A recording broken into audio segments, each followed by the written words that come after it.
हर हर महादेव। श्री शिवाय नमस्तुभ्यम। आप सबको फिर से स्वागत है आपकी अपनी चैनल अहिल्या की दुनिया में।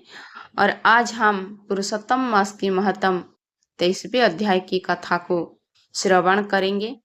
आप इस कथा रूप को अंत तक जरूर सुनिएगा। चलिए हम इस सुंदर कथा को शुरू करते हैं। राजा ध्रुवधब्बा के मन में एक नई जिज्ञासा उत्पन्न हुई। वो विनम्र होकर बोले, हे मुनियों, मैं श्रेष्ठ पुरुषोत्तम मास में दीपदान का क्या फल है? कृपा करके मुझे विस्तार से बताइए। उनके इस प्रश्न को सुनकर महर्षि वाल्मीकि अत्यंत प्रसन्न हुए और बोले, हे राजन, अब मैं तुम्हें एक ऐसी अद्भुत कथा सुनाता हूँ जिसे सुनने मात्र से ही बड़े बड़े पाप नष्ट हो जाते हैं। उन्होंने कथा आरंभ की। प्राचीन समय में सौभाग्य नामक नगर में चित्रबाहु नाम का एक प्रतापी राजा राज्य करता था। वो अत्यंत बुद्धिमान, धर्मज्ञ, दयालु और भगवान श्री कृष्ण का अन्य भक्त था। उसकी पत्नी चंद्रकला भी अत्यंत पतिव्रता, गुणवान और भगवान की भक्ति थी। दोनों सुखपूर्वक राज्य का पालन करते थे। एक दिन उस राज्य में महान ऋषि अगस्त्य पधारे। राजा चित्रबाहु ने दूर से ही उन्हें देखा और दौड़कर उनके चरणों में गिर पड़ा। अत्यंत श्रद्धा से उनका संस्कार किया और विनम्र होकर बोला, हे मुनिश्रेष्ठ, आज मेरा जीवन सफल हो गया जो आपके दर्शन हुए। राजा की भक्ति और विनम्रता से प्रसन्न होकर अगस्त्य मुनि बोले, हे राजन, तुम वास्तव में धन्य हो। तुम्हारा राज्य और प्रजा भी धन्य है, क्योंकि तुम वैष्णवों का सम्मान करते हो। जहाँ भगवान के भक्तों का आदर नहीं होता, वो स्थान रहने योग्य नहीं होता। फिर उन्होंने राजा को आशीर्वाद दिया और जाने का उद्यत हुए।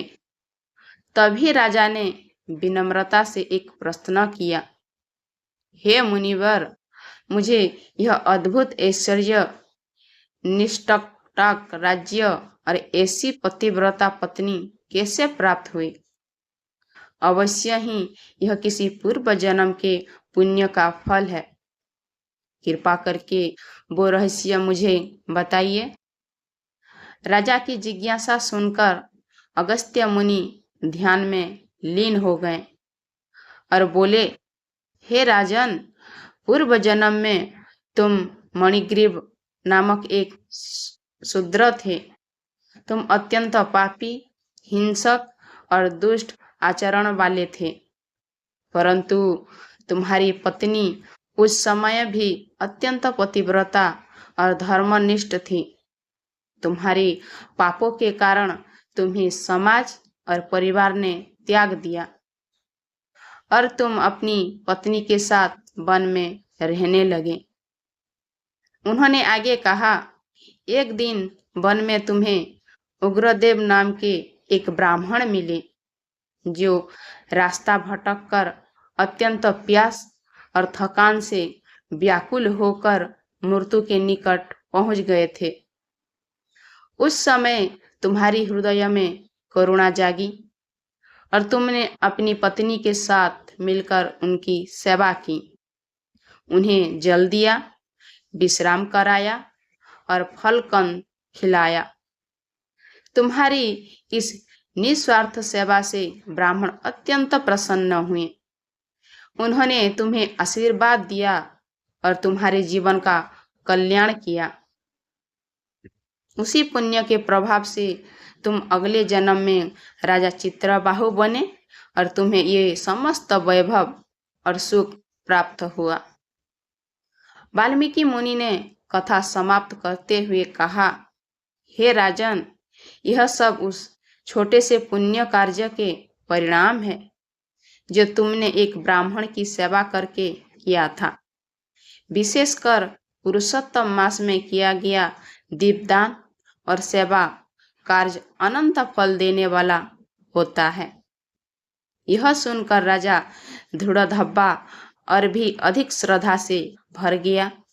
उसने समझ लिया कि छोटे से छोटे पुण्य कार्य भी यदि श्रद्धा और करुणा से की जाए तो जीवन को बदल सकते हैं। इस प्रकार वो यह कथा हमें सिखाती है कि पुरुषोत्तम मास में किया गया दीपदान, सेवा और भक्ति मनुष्य के जीवन को अंधकार से निकालकर प्रकाश की ओर ले जाता है और उसे महान फल प्रदान करते हैं। हे भक्तोजन, आज की कथा यहाँ आज खत्म होता है। कल हम पुरुषोत्तम मास की 24वें अध्याय की कथा को सुनेंगे। आपको इस कथा कैसी लगी कमेंट में